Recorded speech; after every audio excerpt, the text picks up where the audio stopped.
ತಮಿಳುನಾಡಿನ ತಿರುವಣಾಮಲೈ ಜಿಲ್ಲೆಯ ಸಿ ಮುರುಗನ್ ಎಂಬಾತ ಫೇಮಸ್ ಲಾಯರ್ ಆಗಿದ್ದ. ಈತನ ಹೆಂಡತಿ ಸ್ಕೂಲ್ ಟೀಚರ್ ಆಗಿ ಕೆಲಸ ಮಾಡ್ತಿದ್ಲು. ಇವಳ ಹೆಸರು ಲೋಕೇಶ್ವರಿ. ಈ ದಂಪತಿಗೆ 3 ಮಕ್ಕಳಿದ್ರು. ಲೋಕೇಶ್ವರಿ ತಿರುವಣಾಮಲೈನ ಒಂದು ಸ್ಕೂಲಲ್ಲಿ ಟೀಚರ್ ಆಗಿ ಕೆಲಸ ಮಾಡ್ತಿದ್ಲು. ಮಕ್ಕಳನ್ನ ತನ್ನ ಜೊತೆ ಕರ್ಕೊಂಡು ಹೋಗಿ ವಾಪಸ್ ಕರ್ಕೊಂಡು ಬರ್ತಿದ್ಲು.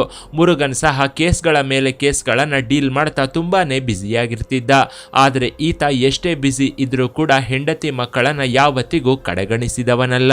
ಅದರಲ್ಲೂ ಹೆಂಡತಿ ಲೋಕೇಶ್ವರಿಯನ್ನ ಕಂಡ್ರೆ ಇವನಿಗೆ ಎಲ್ಲಿಲ್ಲದ ಪ್ರೀತಿ. ಒಂದು ದಿನ ಲೋಕೇಶ್ವರಿ ತನ್ನ ತವರು ಮನೆಯ ಹತ್ತಿರದಲ್ಲೇ ಮನೆ ಮಾಡೋಣ ಅಂತ ಹೇಳಿದ್ದಕ್ಕೆ ಸರಿ ಅಂದಿದ್ದ. ಬೇಡ ಅಂತ ಹೇಳಿ ಹೆಂಡತಿ ಮನಸ್ಸನ್ನ ನೋಯಿಸದೆ ಮುರುಗನ್ ಇವಳ ಮಾತಿಗೆ ಸರಿ ಅಂದಿದ್ದ. ಮನೆಯನ್ನು ಶಿಫ್ಟ್ ಮಾಡಿದ್ದ. ಹೆಂಡತಿಯ ತವರು ಮನೆ ಹತ್ರನೇ ಒಂದು ಬಾಡಿಗೆ ಮನೆಯನ್ನ ತಗೊಂಡು ಅಲ್ಲಿಗೆ ಸಂಸಾರವನ್ನ ಬದಲಾಯಿಸಿದ್ದ. ಇನ್ನೊಂದು ಕಡೆ ತನ್ನ ವಕೀಲ ವೃತ್ತಿಯನ್ನು ಮುಂದುವರೆಸಿಕೊಂಡು ಮುರುಗನ್ ಕೆಲಸದಲ್ಲಿ ಬ್ಯುಸಿಯಾಗಿದ್ದ.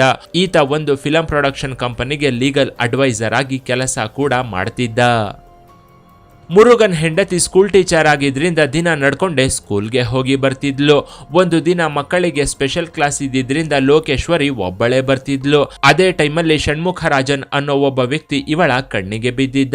ಅವನನ್ನ ನೋಡ್ತಿದ್ದಂತೆ ಲೋಕೇಶ್ವರಿ ಕಣ್ಣು ಖುಷಿಯಿಂದ ಕುಣಿದಾಡಿತ್ತು. ಯಾಕಂದ್ರೆ ಈ ಷಣ್ಮುಖ ಲೋಕೇಶ್ವರಿಯ ಹಳೆ ಪ್ರಿಯಕರನಾಗಿದ್ದ. ಹೀಗಾಗಿ ಇವನನ್ನ ನೋಡ್ತಿದ್ದಂತೆ ಇವಳ ಕಣ್ಣಿಗೆ ಕಾಮದ ಅಮಲೇರಿತ್ತು. PUC ಓದುವಾಗ್ಲೇ ಇವರಿಬ್ರು ಸಿಕ್ಕ ಕಡೆಗಳಲ್ಲಿ ಓಡಾಡ್ತಾ ಎಲ್ಲವನ್ನ ಮುಗಿಸಿಕೊಂಡಿದ್ರು. ಆಗ್ಲೇ ಇವರಿಗೆ ಲವ್ ಬೋರ್ ಹೊಡೆದಿದ್ರಿಂದ ಇಬ್ರು ಬೇರೆ ಬೇರೆ ವ್ಯಕ್ತಿಗಳನ್ನ ಮದುವೆಯಾಗಿ ಬೇರೆ ಬೇರೆಯಾಗಿದ್ರು. ಆದ್ರೆ ಯಾವಾಗ ಮತ್ತೆ ಹಳೆ ಪ್ರಿಯಕರ ಕಣ್ಣಿಗೆ ಬಿದ್ನೋ ಆಗ್ಲೇ ಇವಳ ಕಾಮದ ಕವಾಟಗಳು ಒದ್ದೆಯಾಗಿದ್ವು.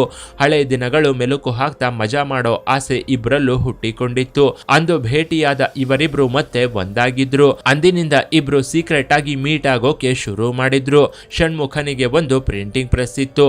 ಅಲ್ಲಿ ಕೆಲಸ ಇಲ್ಲದಿದ್ದಾಗ ಲೋಕೇಶ್ವರಿಯನ್ನ ತನ್ನ ಪ್ರಿಂಟಿಂಗ್ ಪ್ರೆಸ್ಗೆ ಕರೆಸಿಕೊಂಡು ಇವಳ ಮೈ ಮೇಲೆ ಕಾಮಕಷಾಯ ಅನ್ನೋ ಬುಕ್ ನ ಪ್ರಿಂಟ್ ಮಾಡ್ತಿದ್ದ. ಪ್ರಿಯಕರನ ಜೊತೆ ಎಂಜಾಯ್ ಮಾಡೋಕೆ ಅಂತಾನೆ ಲೋಕೇಶ್ವರಿ ಸ್ಕೂಲಲ್ಲಿ ಪರ್ಮಿಷನ್ ತಗೊಂಡು ಇವನ ಪ್ರಿಂಟಿಂಗ್ ಪ್ರೆಸ್ಗೆ ಬರ್ತಿದ್ಲು. ಆದ್ರೆ ಪ್ರಿಯಕರ ಹೀಗೆ ಕದ್ದು ಮುಚ್ಚಿ ಸುಖ ಕೊಡೋದು ಇವಳಿಗೆ ತೃಪ್ತಿ ಎನಿಸ್ತಿರ್ಲಿಲ್ಲ. ಯಾಕಂದ್ರೆ ಯಾರಾದ್ರೂ ನೋಡ್ತಾರೇನೋ ಅನ್ನೋ ಭಯದಲ್ಲೇ ಇಬ್ರು ಒಂದಾಗ್ತಿದ್ರು. ಹೀಗಾಗಿ ಈ ಭಯವಿಲ್ಲದೆ ಪ್ರಿಯಕರನ ಜೊತೆ ಸದಾ ಸುಖವನ್ನ ಅನುಭವಿಸ್ತಾ ಅವನ ಜೊತೆ ತೇಲಾಡಬೇಕು ಅನ್ನೋದು ಇವಳ ಉದ್ದೇಶವಾಗಿತ್ತು. ಗಂಡ ಲಾಯರ್ ಆಗಿದ್ರಿಂದ ಹೆಂಡತಿ ವರ್ತನೆಯಲ್ಲಿ ಬದಲಾವಣೆ ಬರ್ತಿದ್ದಂತೆ ಅದನ್ನ ಮುರುಗನ್ ಗಮನಿಸಿದ್ದ. ಅಲ್ಲದೆ ತನ್ನ ಹೆಂಡತಿ ಸದಾ ಮೊಬೈಲ್ಗೆ ಅಂಟಿಕೊಂಡಿರೋದನ್ನ ನೋಡಿ ಮುರುಗನ್ ತನ್ನ ಲಾಯರ್ ಬುದ್ಧಿಯನ್ನ ಪ್ರದರ್ಶಿಸಿದ್ದ. ಹೆಂಡತಿಯ ಸೀಕ್ರೆಟ್ ಅಫೇರ್ನ ಈಸಿಯಾಗಿ ಕಂಡು ಹಿಡಿದಿದ್ದ. ಆದ್ರೂ ಮುರುಗನ್ ಹೆಂಡತಿಯನ್ನ ಏನೊಂದು ಕೇಳೋಕೆ ಹೋಗಿರ್ಲಿಲ್ಲ. ಯಾಕಂದ್ರೆ ಇವನಿಗೆ ಹೆಂಡತಿ ಅಂದ್ರೆ ವೀಕ್ನೆಸ್ ಇತ್ತು. ಹೀಗಾಗಿ ಅವಳು ಏನೇ ನವರಂಗಿ ಆಟಗಳಾಡಿದ್ರು ಇವನು ಕೇಳದೆ ಸುಮ್ಮನಿದ್ದ. ಎಲ್ಲಿ ಜೋರಾಗಿ ಕೇಳಿದ್ರೆ ತನ್ನನ್ನ ಬಿಟ್ಟು ಹೋಗ್ತಾಳೋ ಅಂತ ಒಳ್ಳೆ ಮಾತಲ್ಲೇ ಪ್ರಿಯಕರನನ್ನ ಬಿಟ್ಟು ಬಿಡುವಂತೆ ಕೇಳ್ಕೊಂಡಿದ್ದ. ಆದ್ರೆ ಅಷ್ಟರಲ್ಲಿ ಲೋಕೇಶ್ವರಿ ಪ್ರಿಯಕರನ ಜೊತೆ ಸೇರ್ಕೊಂಡು ಸ್ವರ್ಗಲೋಕದಲ್ಲಿ ತೇಲಾಡ್ತಿದ್ಲು. ಇದರಿಂದ ಇವಳಿಗೆ ಗಂಡನ ಮಾತು ಕಿವಿಗೆ ಬಿದ್ದಿರ್ಲಿಲ್ಲ. ತನ್ನ ಅಕ್ರಮದ ವಿಚಾರ ಗೊತ್ತಾದ್ರೆ ಗಂಡ ಹಿಡ್ಕೊಂಡು ಹೊಡೆದು ಸಾಯಿಸಿ ಬಿಡ್ತಾನೆ ಅಂತ ಇವಳು ಅನ್ಕೊಂಡಿದ್ಲು. ಆದ್ರೆ ಯಾವಾಗ ಇವನು ಸಾಫ್ಟ್ ಆಗಿ ಕೇಳಿದ್ನೋ ಆಗ್ಲೇ ಇವನ ಕೈಯಲ್ಲಿ ಏನೂ ಆಗೋದಿಲ್ಲ ಅಂತ ಲೋಕೇಶ್ವರಿ ಡಿಸೈಡ್ ಮಾಡಿದ್ಲು. ಇಲ್ಲಿಂದ ಗಂಡನನ್ನ ಇವಳು ಲೈಟ್ ಆಗಿ ತಗೊಳ್ಳೋಕೆ ಶುರು ಮಾಡಿದ್ಲು.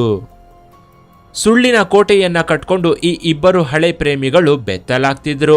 ಇತ್ತ ಲೋಕೇಶ್ವರಿ ನನ್ನ ಗಂಡನಿಂದ ನನಗೆ ಏನೂ ಸುಖ ಸಿಗ್ತಿಲ್ಲ ಅಂತ ಹೇಳಿ ಪ್ರಿಯಕರ ಷಣ್ಮುಖನಿಗೆ ಹತ್ತಿರವಾಗಿದ್ಲು. ಷಣ್ಮುಖ ಕೂಡ ನನಗಿನ್ನು ಮದುವೆಯಾಗಿಲ್ಲ ಅಂತ ಹೇಳಿ ಲೋಕೇಶ್ವರಿಯಲ್ಲಿದ್ದ ಲೋಳೆ ರಸವನ್ನೆಲ್ಲ ಹೀರಿಬಿಟ್ಟಿದ್ದ. ಹೀಗೆ ಇವರಿಬ್ರು ತಮ್ಮ ತಮ್ಮ ವಿಷಯಗಳನ್ನು ಮುಚ್ಚಿಟ್ಟು ಗಾಢವಾದ ಸುಖದಲ್ಲಿ ಮುಳುಗಿ ತೇಲ್ತಿದ್ರು. ಆದ್ರೆ ಇಬ್ರು ಒಬ್ರಿಗೊಬ್ರು ಸುಳ್ಳು ಹೇಳ್ಕೊಂಡು ಹತ್ತಿರವಾಗಿದ್ದೀವಿ ಅಂತ ಗೊತ್ತಾಗಿ ಹೋಗಿತ್ತು. ಆದ್ರೆ ಬ್ರೇಕಪ್ ಹೇಳ್ಕೊಂಡು ಬೇರೆ ಬೇರೆ ಯಾಗೋಕೆ ಇವರು ಪ್ರೇಮಿಗಳಾಗಿರ್ಲಿಲ್ಲ, ಬದಲಾಗಿ ಕಾಮಿಗಳಾಗಿದ್ರು. ಹೀಗಾಗಿ ಇವರು ಹೇಳಿದ್ದ ಸುಳ್ಳು ಇವರು ಅನುಭವಿಸ್ತಿದ್ದ ಸುಖದ ಮುಂದೆ ಏನೇನೂ ಆಗಿರ್ಲಿಲ್ಲ. ಹೀಗಾಗಿ ಸುಳ್ಳು ಹೇಳಿದ್ರು ಪರವಾಗಿಲ್ಲ ಅಂತ ಮತ್ತೆ ಇವರಿಬ್ರು ಒಂದಾಗಿದ್ರು. ಹೆಂಡತಿ ಹೇಳಿದ ಮಾತು ಕೇಳದೆ ಇದ್ದಿದ್ರಿಂದ ಮುರುಗನ್ ರೊಚ್ಚಿಗೆದ್ದಿದ್ದ. ಮನೆ ಖಾಲಿ ಮಾಡಿದ್ರೆ ಸರಿ ಹೋಗುತ್ತೆ ಅಂತ ಅನ್ಕೊಂಡಿದ್ದ. ಇದೇ ಮಾತನ್ನ ಹೆಂಡತಿಗೂ ಹೇಳಿದ್ದ. ಗಂಡನ ಮಾತನ್ನ ಕೇಳ್ತಿದ್ದಂತೆ ಲೋಕೇಶ್ವರಿ ಗಂಡನ ವಿರುದ್ಧವೇ ತಿರುಗಿ ಬಿದ್ದಿದ್ಲು. ಯಾಕಂದ್ರೆ ಲೋಕೇಶ್ವರಿಗೆ ಇವಳ ಇವಳಿದ್ದ ಏರಿಯಾ ಬಿಟ್ಟು ಹೋಗೋಕೆ ಮನಸ್ಸಿರಲಿಲ್ಲ. ಪ್ರಿಯಕರನನ್ನ ಭೇಟಿಯಾಗೋಕೆ ಇವಳಿದ್ದ ಏರಿಯಾ ತುಂಬಾ ಅನುಕೂಲವಾಗಿತ್ತು. ಹೀಗಾಗಿ ನಾನು ಇದೇ ಏರಿಯಾದಲ್ಲಿ ಇರ್ತೀನಿ, ಬೇರೆ ಮನೆ ಮಾಡಬೇಡ ಅಂತ ಗಂಡನ ವಿರುದ್ಧವೇ ಲೋಕೇಶ್ವರಿ ತಿರುಗಿ ಬಿದ್ದಿದ್ಲು. ಆದ್ರೆ ಈ ಸಲ ಹೆಂಡತಿಗೆ ಒಳ್ಳೆ ಮಾತಲ್ಲೇ ಹೇಳಿದ ಮುರುಗನ್ ವಾರ್ನಿಂಗ್ ಕೊಟ್ಟಿದ್ದ. ನಾನು ಬೇರೆ ಮನೆಯನ್ನ ಮಾಡ್ತೀನಿ, ಮುಚ್ಕೊಂಡು ಬಂದು ಅಲ್ಲಿ ಸಂಸಾರ ಮಾಡು ಅಂತ ಹೇಳಿದ್ದ. ಇದರಿಂದ ನನ್ನ ಗಂಡ ಪ್ರಿಯಕರನನ್ನ ನನ್ನಿಂದ ಎಲ್ಲಿ ದೂರ ಮಾಡ್ತಾನೋ ಅಂತ ಒದ್ದಾಡಿ ಹೋಗಿದ್ಲು. ತನ್ನ ಪ್ರಿಯಕರನ ಜೊತೆ ಸೇರೋಕೆ ಬಿಡದೆ ನನ್ನ ಬೇರೆ ಕಡೆ ಕರ್ಕೊಂಡು ಹೋಗ್ತಿದ್ದಾನೆ ಅಂತ ಇವಳು ಭಾವಿಸಿದ್ಲು. ಇದೇ ವಿಚಾರವನ್ನ ಪ್ರಿಯಕರನಿಗೂ ಹೇಳಿದ್ಲು. ಬೇರೆ ಮನೆ ಮಾಡಿದ್ರೆ ನಮಗೆ ಸೇರೋಕೆ ಆಗಲ್ಲ ಅಂತಾನು ಹೇಳಿದ್ಲು. ಅಲ್ಲದೆ ನನ್ನ ಗಂಡ ಇನ್ನೊಂದು ಮನೆ ನೋಡಿ ಅಲ್ಲಿಗೆ ಶಿಫ್ಟ್ ಆಗುವಷ್ಟರಲ್ಲಿ ಅವನನ್ನ ಸಾಯಿಸಿ ಬಿಡಬೇಕು ಅಂತ ಹುಕುಂ ಕೊಟ್ಟಿದ್ಲು. ಇವಳ ಮಾತಿಗೆ ಇವಳ ಪ್ರಿಯಕರ ಷಣ್ಮುಖ ಕೂಡ ತಲೆಯಾಡಿಸಿದ್ದ. ಇಬ್ರು ಸೇರಿ 2 ಲಕ್ಷ ಹಣ ಕೊಟ್ಟು 4 ಜನ ಸುಪಾರಿ ಕಿಲ್ಲರ್ಗಳನ್ನ ಮಾತನಾಡ್ಕೊಂಡಿದ್ರು. ಮುರುಗನ್ ಫೋಟೋ ತೋರಿಸಿ ಕೂಡಲೇ ಇವನನ್ನ ಸಾಯಿಸಿ ಬಿಡಬೇಕು ಅಂತ ಸುಪಾರಿ ಕೊಟ್ಟಿದ್ರು. ಆದ್ರೆ ಇದು ಕೊಲೆ ಅಂತ ಯಾರಿಗೂ ಗೊತ್ತಾಗಬಾರ್ದು. ಹಳೆ ಸೇಡಿನ ಹಿನ್ನೆಲೆ ಕೊಲೆ ಮಾಡಿದ್ದಾರೆ ಅಂತ ಅನ್ಕೊಳ್ಳುವ ಹಾಗೆ ಕೊಲೆ ಮಾಡಬೇಕು ಅಂತ ಲೋಕೇಶ್ವರಿ ಪ್ರಿಯಕರನಿಗೆ ಹೇಳಿದ್ಲು. ಗಂಡ ಲಾಯರ್ ಆಗಿದ್ರಿಂದ ಅವನಿಗೆ ಶತ್ರುಗಳು ಹೆಚ್ಚಾಗಿದ್ದು ಯಾರೋ ಒಬ್ರು ಕೊಲೆ ಮಾಡಿರ್ತಾರೆ ಅಂತ ಕೊಲೆಯನ್ನ ಬಿಂಬಿಸಬೇಕು ಅಂತಾನು ಇವಳು ಪ್ಲಾನ್ ಕೊಟ್ಟಿದ್ಲು. ಹೆಂಡತಿಯ ಪ್ಲಾನ್ ಗೊತ್ತಾಗದೆ ಮುರುಗನ್ ಹೊಸ ಮನೆಗಾಗಿ ಹುಡುಕಾಡ್ತಿದ್ದ. ಹೀಗೆ ಹುಡುಕಾಡ್ತಿದ್ದಾಗಲೇ ಕೋಣಂಬಾಕಂನಲ್ಲಿ ಒಂದು ಮನೆಯ ಟೂಲೆಟ್ ಬೋರ್ಡ್ನ ನೋಡಿ ಅಲ್ಲಿಗೆ ಬಂದಿದ್ದ. ಒಳಗೆ ಹೋಗೋಕೆ ಅಂತ ಬೈಕ್ನಿಂದ ಕೆಳಗಿಳಿದಿದ್ದ. ಆಗ್ಲೇ ಬೈಕ್ ಮೇಲೆ ಬಂದ 4 ಜನ ಕಿರಾತಕರು ಮುರುಗನ್ನ ಅಡ್ಡಗಟ್ಟಿದ್ರು. ತನ್ನ ಗಂಡನ ಚಲನವಲನದ ಬಗ್ಗೆ ಲೋಕೇಶ್ವರಿ ಪ್ರಿಯಕರನಿಗೆ ಇಂಚಿಂಚಾಗಿ ಇನ್ಫಾರ್ಮೇಶನ್ ಕೊಡ್ತಿದ್ಲು. ಅದನ್ನ ಷಣ್ಮುಖ ಸುಪಾರಿ ಹಂತಕರಿಗೆ ತಲುಪಿಸ್ತಿದ್ದ.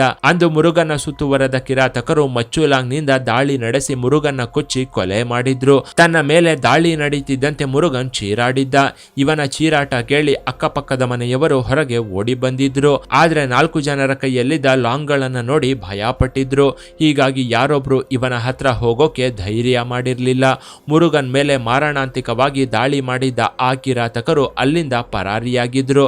ನಂತರ ವಿಷಯವನ್ನ ಸ್ಥಳೀಯರು ಪೊಲೀಸರಿಗೆ ತಿಳಿಸಿದ್ರು. ಸ್ಥಳಕ್ಕೆ ಬಂದ ಪೊಲೀಸರು ಶವವನ್ನ ವಶಕ್ಕೆ ಪಡೆದು ತನಿಖೆ ನಡೆಸೋಕೆ ಶುರು ಮಾಡಿದ್ರು. ಮುರುಗನ್ ಹೆಂಡತಿ ಲೋಕೇಶ್ವರಿ ಮೊದಲೇ ಊಹಿಸದಂತೆ ಈ ಕೇಸ್ ದಾರಿ ತಪ್ಪಿತ್ತು. ಮುರುಗನ್ ಲಾಯರ್ ಆಗಿದ್ದರಿಂದ ಯಾರೋ ಶತ್ರುಗಳೇ ಇವನನ್ನ ಸಾಯಿಸಿರ್ತಾರೆ ಅಂತ ಪೊಲೀಸರು ಕೂಡ ಅನ್ಕೊಂಡಿದ್ರು. ಅಲ್ಲದೆ ಲೋಕೇಶ್ವರಿ ಕೂಡ ಇದು ನನ್ನ ಗಂಡನ ಶತ್ರುಗಳ ಕೆಲಸ ಅಂತ ಹೇಳಿ ಗೋಳಾಡ್ತಿದ್ಲು. ಆದ್ರೆ ಯಾವಾಗ ಲೋಕೇಶ್ವರಿ ಪದೇ ಪದೇ ಹೇಳಿದ್ದ ಮಾತನ್ನೇ ಹೇಳ್ತಿದ್ಲು ಆಗ್ಲೇ ಪೊಲೀಸರಿಗೆ ಇವಳ ಮೇಲೇನೆ ಅನುಮಾನ ಬಂದಿತ್ತು. ಹೀಗಾಗಿ ಪೊಲೀಸರು ಯಾರಿಗೂ ಗೊತ್ತಾಗದಂತೆ ಲೋಕೇಶ್ವರಿ ಕಾಲ್ ಡೇಟಾನ ಚೆಕ್ ಮಾಡಿದ್ರು. ಆಗ ಇವಳು ಪ್ರಿಯಕರನ ಜೊತೆ ಸೇರಿ ಆಡಿದ್ದ ನಾಟಕಗಳೆಲ್ಲವೂ ಬಯಲಾಗಿತ್ತು. ಗಂಡನ ಕೊಲೆಗೆ ಲೋಕೇಶ್ವರಿನೇ ಪ್ಲಾನ್ ಮಾಡಿದ್ದು ಅಂತ ಪೊಲೀಸರಿಗೆ ಗೊತ್ತಾಗಿತ್ತು. ಜೊತೆಗೆ ಷಣ್ಮುಖ ಹಾಗೂ ಲೋಕೇಶ್ವರಿ ನಡುವೆ ಅಕ್ರಮ ಸಂಬಂಧ ಇರೋ ವಿಚಾರ ಕೂಡ ಗೊತ್ತಾಗಿತ್ತು. ಇವಳ ಮೇಲೆ ಅನುಮಾನ ಬರ್ತಿದ್ದಂತೆ ವಶಕ್ಕೆ ಪಡೆದು ವಿಚಾರಣೆ ನಡೆಸಿದ್ರು. ಆಗ ಈ ಕೇಸ್ನಿಂದ ತಪ್ಪಿಸಿಕೊಳ್ಳೋದು ಸಾಧ್ಯವಿಲ್ಲ ಅನ್ನೋದು ಈ ಕಿರಾತಕರ ಅರಿವಿಗೆ ಬಂದಿತ್ತು. 4 ಜನ ಸುಪಾರಿ ಹಂತಕರಿಗೆ 2 ಲಕ್ಷ ಹಣ ಕೊಟ್ಟು ಕೊಲೆ ಮಾಡಿಸಿದ್ದಾಗಿ ತಮ್ಮ ತಪ್ಪನ್ನ ಒಪ್ಕೊಂಡಿದ್ರು. ತನ್ನ ಅಕ್ರಮ ಸಂಬಂಧಕ್ಕೆ ಗಂಡ ಮುರುಗನ್ ಅಡ್ಡ ಬರ್ತಿದ್ದಾನೆ ಅನ್ನೋ ಕಾರಣಕ್ಕೆ ಕೊಲೆ ಮಾಡಿಸಿದ್ದೆ ಅಂತ ಲೋಕೇಶ್ವರಿ ಕೂಡ ಪೊಲೀಸರ ಮುಂದೆ ತಪ್ಪೊಪ್ಪಿಕೊಂಡಿದ್ಲು. ಕೊನೆಗೆ ಪೊಲೀಸರು ಈ ಇಬ್ಬರು ಅಮರ ಪ್ರೇಮಿಗಳ ಜೊತೆಗೆ 4 ಕಿರಾತಕರನ್ನ ಅರೆಸ್ಟ್ ಮಾಡಿ ಜೈಲಿಗೆ ಕಳಿಸಿದ್ರು. 2021ರಲ್ಲಿ ಕೋರ್ಟ್ ಅಂತಿಮವಾಗಿ ತೀರ್ಪನ್ನ ಹೊರಡಿಸಿತ್ತು. 2021ರ ಫೆಬ್ರವರಿ 24ರಂದು ಕೋರ್ಟ್ ಈ 6 ಜನ ಆರೋಪಿಗಳಿಗೆ ಜೀವಾವಧಿ ಶಿಕ್ಷೆಯನ್ನ ವಿಧಿಸಿತ್ತು. ಸದ್ಯ ಮಾಡಿದ ತಪ್ಪಿಗೆ ಆರೋಪಿಗಳೆಲ್ಲರೂ ಜೈಲು ಪಾಲಾಗಿದ್ರೆ 3 ಮಕ್ಕಳು ಮಾತ್ರ ಅನಾಥರಾದರು. ಇನ್ನು ಈ ಸ್ಟೋರಿ ಬಗ್ಗೆ ನಿಮ್ಮ ಅಭಿಪ್ರಾಯವನ್ನ ಕಾಮೆಂಟ್ ಮಾಡಿ. ಕೆಳಗಿನ ಡಿಸ್ಕ್ರಿಪ್ಷನ್ ಬಾಕ್ಸ್ನಲ್ಲಿ ವಾಟ್ಸಪ್ ಚಾನಲ್ನ ಲಿಂಕ್ ಕೊಡಲಾಗಿದ್ದು ಅದನ್ನು ಸಹ ಫಾಲೋ ಮಾಡಿ. ಇನ್ನಷ್ಟು ಇಂಟ್ರೆಸ್ಟಿಂಗ್ ವಿಡಿಯೋಗಳಿಗಾಗಿ ಚಾನಲ್ನ ವಿಸಿಟ್ ಮಾಡಿ.